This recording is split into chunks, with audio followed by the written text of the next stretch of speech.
Olá pessoal, bem-vindos ao Arena Filmes e hoje a gente traz um tema que a gente sonha em trazer aqui há muitos anos, que são as histórias que a Disney pode fazer dos X-Men. É verdade, esse tema é bem interessante, como você falou, são coisas que a gente sonha desde que começou esse universo cinematográfico da Marvel e não tinha aquela possibilidade de ter os X-Men, tava com a Fox, não tem agora que eles estão com a Disney, imagine o que não pode sair desse caldo aí, né? Logo depois da vinheta você vai saber.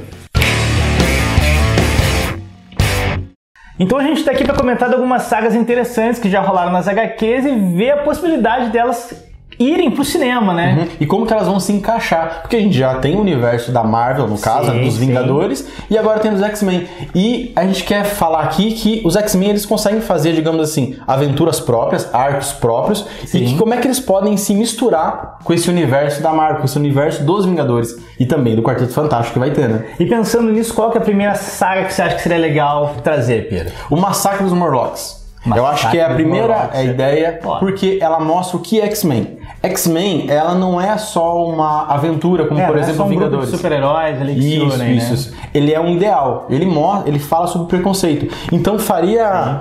É importante que o primeiro filme também fale disso, sabe? Tem esse tom dessa crítica social, né? Lógico. Tipo... Não precisa ser tão pesado, sabe? Não. Pode ser leve tranquilamente. Só que tem que mostrar. Isso foi mostrado nos outros filmes, dos X-Men, através do Magneto. Né? Só que você pode mostrar através dessa saga do Massacre dos Morlocks, que é quando eles encontram outros mutantes que realmente sofrem preconceito. É, isso que eu ia falar, tipo, a gente não tem essa real noção do preconceito que os mutantes sofrem, porque, tipo, só tem mutantes bonitos aí. Os X-Men, né? Cara, Ciclope, os caras mais diferentes que tinham, sei lá, era o Colossus, que daí ele pode voltar ao normal, e o Noturno. Noturno, que já é um monge, então, tipo, ele não vive na sociedade sofrendo. Ele não vive inserido, né? Então, não tem aquela coisa, tipo, peguem, ele é um demônio, não sei o que e tal. Pô, e tem mutante que virou, tipo, sabe, tem cara que virou, sei lá, parece um dinossauro. Exato. Mutante que virou uma esponja. Tem poderes inúteis. Poderes inúteis. Como é que esses caras vivem na sociedade? Massacre dos Morlocks, basicamente, é a história onde os X-Men, eles descobrem um grupo de mutantes que vive nos esgotos escondidos, que fazem furtos, trabalham assim do lado paralelo da coisa, mas porque eles não têm como conviver na sociedade normal. Isso seria bem legal, porque você veria os X-Men defendendo o povo dele contra os humanos, né? Que vão dizer, não, eles são bandidos, eles são não sei o quê. Qualquer semelhança com a realidade, né? Não é mera coincidência. E a gente poderia abrir muito a questão dos vilões, né? Que os vilões que estão manipulando por trás disso acontecer teriam que aparecer. Lembrando que esse universo dos X-Men tem que focar muito nos vilões. Tem que ficar muito... Porque a gente estava até conversando um pouco antes de fazer o vídeo, mas o Pedro falou uma coisa bem interessante, que o universo X-Men é um lugar bacana onde você pode trabalhar os vilões. Porque veja bem... Os vilões dos X-Men não são aquele cara, eu quero dominar o mundo e não sei o que, destruir tudo. É um cara que ele foi oprimido pra caralho. Normalmente já perdeu pai, já perdeu mãe. Já perdeu tudo. O cara tá fudido e daí de repente, puta, ele descobre que é um mutante. Agora vem a treta, entendeu? Ou eu quero vingança, ou eu quero que nunca mais isso aconteça. Exatamente. Você chega assim, a entender o motivo de que ele faz isso. Você compra, Magneto. Tipo, cara, tipo, você não tá errado, sabe? Errado você não tá, alguém tem que parar você. Mas errado, no seu pensamento você não tá. E daí que vem os X-Men, tipo, putz, cara, eu sei que você não tá errado, mas a maneira que você quer vai foder tudo. Então, os caras entram em ação. E isso é interessante. É um conflito ideológico. Os X-Men, basicamente, são conflitos ideológicos ali, que ambos querem a mesma coisa, só que um quer pacificamente, o outro quer na força e na pancada, né, cara? E essa é a pergunta. Outra saga que seria muito interessante fazer e trazer para o cinema aí seria a saga do começo dos X-Men Ultimate, que trabalhava bem a questão da arma X e aquela coisa bem... E é legal porque você dá um conceito bem militar. Os X-Men sempre teve uma coisa meio militar envolvida, Sim. Se você pegar a própria escola do professor Xavier, ela basicamente... É uma base. É uma base ali de operações. E essa questão ela não é necessariamente uma saga, ela é uma pegada. É uma roupagem nova. Porque essas histórias, por exemplo, o Massacre dos Morlocks, é uma coisa antiga, ela teria que ter toda uma roupagem nova. E essa ideia do universo Ultimate, como você falou, trabalhar em volta do projeto do Arma X, sabe? Seria bem legal, seria uma coisa nova, seria fácil para os jovens entenderem e até a gente, eu acho que seria alucinante, porque, tipo, de repente você pega uma organização militar e transforma ela num puta vilão, porque daí eles estão usando mutantes para fazer coisas, mutantes para missões de assassinato, só que os caras estão sendo dopados, estão sendo dogados. Né? E é só foda, eles estão sendo drogados, né? Só eu tô drogadão. Mas é legal, entendeu? Sim. E tem até uma das cenas muito legais, assim, que é quando eles introduzem o Noturno e ele tá fugindo todo esse esquema do Arma X e eles pegam ele. Daí ele olha pra um avião passando e o cara fala, você gostaria de se teletransportar pra lá, né? Tipo, e fugir. Cara, e é muito foda. Então, é uma saga, um conceito que seria legal de abordar. Sim. Outra saga que acredito que todo mundo quer, né, seria a Era do Apocalipse. A Era do Apocalipse seria uma saga, digamos assim, cósmica, onde a realidade muda, né? Vou dar um exemplo. Todo mundo sabe que a Jean é o parzinho do Ciclope. Sim. Lá você muda, lá a Jean vira par do Wolverine. Sim. Entendeu? Tem várias coisas. O Apocalipse domina, ele é o rei de tudo, porque nessa realidade, o professor Xavier morre antes de construir a Escola Xavier. E daí sabe que é tesão disso? Que você, além de trazer... Você já tem 2 filmes dos X-Men no cinema já. Cara, os X-Men são isso. As pessoas já estão acostumadas. Aí você de repente traz uma realidade completamente diferente. Uma nova roupagem para todos os personagens. Exatamente. Isso é um desafio para quem vai assistir e é um desafio de atuação para os atores, que agora eles estão em outro papel, em outra situação, e eles não podem ser aquele Ciclope ou aquela Jean. Sim, ele é um desafio novo. É uma saga assim que muita gente gosta, sabe? Tipo, que inverte muito. Tem novos personagens, mas o legal é você ver os antigos personagens, tipo Magneto sendo o líder dos X-Men, sabe? Tipo, cara, que louco, nossa, isso. Ciclope sendo o arauto do Apocalipse. Você fala, cara, mano, tipo, Flashpoint dos X-Men. É o Flashpoint dos X-Men. Boa, Luiz. É o Flashpoint dos X-Men. Então, tipo assim, ela é muito legal e ela, apesar de ter um desfecho onde tudo volta ao que era antes, várias coisas dela, ela ficou tão famosa que alguns personagens saíram daquela realidade e vieram pra nossa. Sim. Não sei o quanto isso cabia, porque talvez seja um pouquinho explodir cabeça, você mudar a realidade, talvez. Mas cara, que é um desafio pra todo mundo e eu acho que tá na hora de o cinema de quadrinho, adaptações, trazer esse desafio. Quem traz desafio, você sabe, né, Isaac? Que é o cara que desafia o cinema. Mas a Disney também pode fazer isso.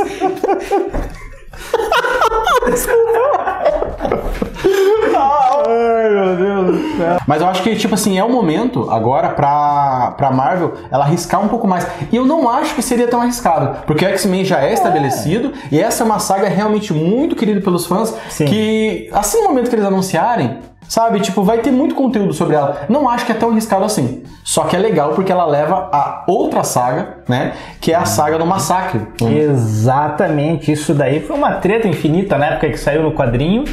E explique pra eles, Pedro, você que é um assíduo fã de X-Men, né? Eu não cheguei a não ler essa parte. Quando eu comecei a ler história em quadrinho, essa acho que foi a primeira saga dos X-Men, deixa eu ver. Acho que foi a primeira saga do X-Men que eu acompanhei mensalmente. Né? Antigamente você não lia pela internet, né? Então você acompanhava, às vezes a saga já tinha acontecido já, né? E você via depois. E essa saga eu acompanhei ela desde o comecinho. Basicamente é um momento onde o professor Xavier, ele, digamos assim, ele vê que ele não tem mais como argumentar com o Magneto. Sim. E ele apaga a mente dele. É o dia do basta, né? Quando ele apaga a mente dele, uma parte da mente do Magneto fica no Xavier. E dessa mistura desses dois, nasce um ser que resolve que, tipo, sabe, um ser entre o professor Xavier e entre o Magneto, que ele resolve que, tipo assim, ele quer, sabe, acabar com tudo e fazer os mutantes serem os dominadores ali, sabe? Isso é legal porque ele se estende. Primeiro você tem a primeira HQ, que é o Massacre X-Men. Daí você tem a última, que vem toda numa história, que é o Massacre Marvel. Que você junta Vingadores e Quarteto Fantástico. Então você imagina, isso podia ser feito em 2 filmes, cara. Não, tipo, parte 1, parte 2. Como eu falei, como na HQ que teve o Massacre X-Men, onde ele aparece e dá um cacete em todo mundo, né? E o legal, né, a história é, o professor Xavier conhece o poder de todo mundo, então os alunos enfrentando o mestre. Cara, só o conceito disso é muito foda. Sim, tipo, a Jean o conceito disso. Só a Jean falando, nossa, eu tentei enfrentar dele, mas eu ensinei tudo que você sabe. Eu sei o que você pensa antes de você pensar. É muito legal. E depois, quando ele fica mais poderoso, que ele pega o filho do Franklin, do Reed Richards, né, que é o Franklin Richards. Só aí, cara, pra você ter uma ideia, você que não sabe quem é Franklin Richards, ele é considerado o mutante mais poderoso do universo Marvel. Não tem pra ninguém. E vai ser muito legal porque ele pega esse personagem, ele pega como é que é o nome dele? O X-Men. O X-Men, que na minha época era X-Men. né? Pra poder ter poder suficiente para enfrentar todos os heróis da Terra. E lá você tem o Massacre Marvel, que todos eles enfrentam esse massacre, né? E tem um desfecho lá super legal. Seria uma maneira de você misturar numa grande saga, talvez essa possa ser uma grande saga, né? Que misture todo mundo. Quarteto, Vingadores e X-Men. Seria legal também, porque tipo, essa possibilidade que eles podem fazer anteriormente, o Massacre dos Morlocks, ou pegar coisas do universo Ultimate e tudo mais.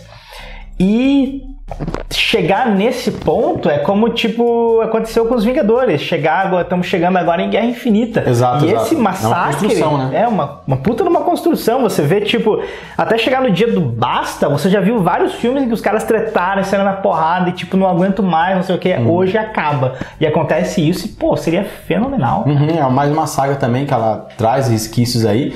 É uma grande saga, né? Tipo, que mexe, que muda as coisas. Eu acho que nessa época, como eu falei, a Disney ela vai tentar usar mais, porque ela já vai ter vivido muito, já vai estar bem experiente nesse a experiência vai ditar o rumo aí, né?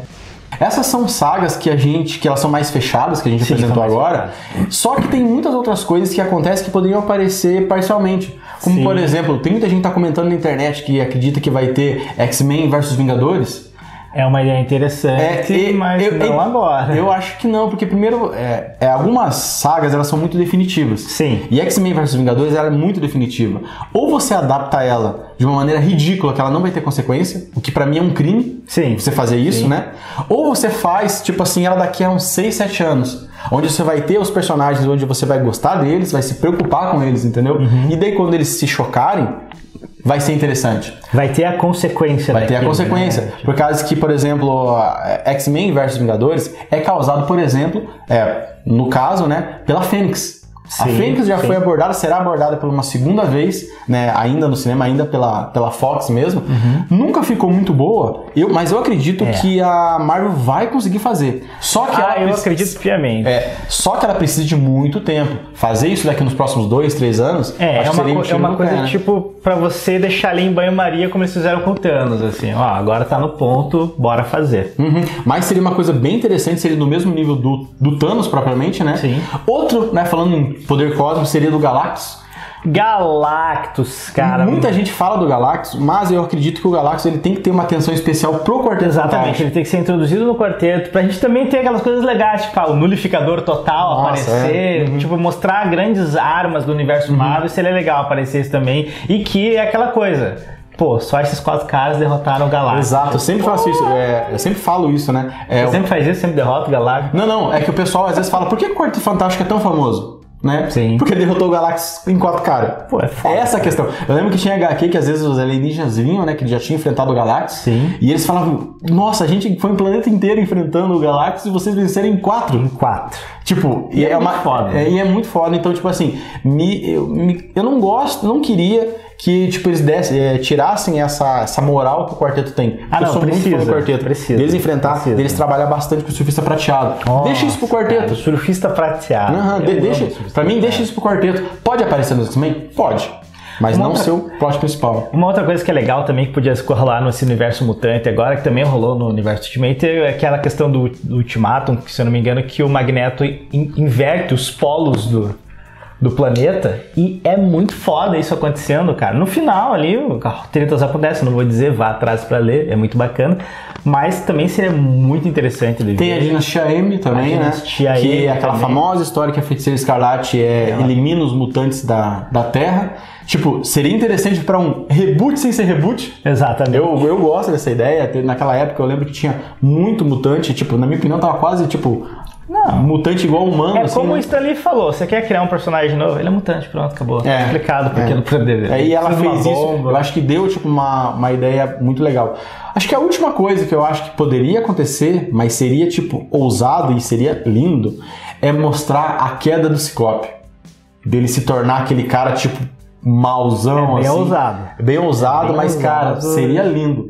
E quando você pensa a longo prazo mesmo, seria foda e viável, mas a longo prazo. Vamos ver. Eu tenho medo quando eles podem rumam pra esse tipo de coisa e acabam tipo, puta, não foi bem aquilo. E aquilo que a gente achou que seria lindo, na verdade acaba com uma redenção bosta lá. Eu também não gosto dessa redenção. Tudo normal, tudo beleza. Então é isso, jovens, essas foram as nossas opiniões do que pode vir a acontecer aí no cinema, agora que os X-Men estão com a Marvel, né? Alguma coisa vai acontecer, vamos ver qual dessas coisas irão acontecer. Mas a gente tá muito feliz, óbvio, né? Tomara que eles tenham mais coragem, tipo, de fazer alguns filmes como Logan, por exemplo. Né? Coragem é a palavra de ordem a partir de agora. Porque com coragem você vai fazer filmes que vão ser lembrados. É verdade. E esperança. Isso.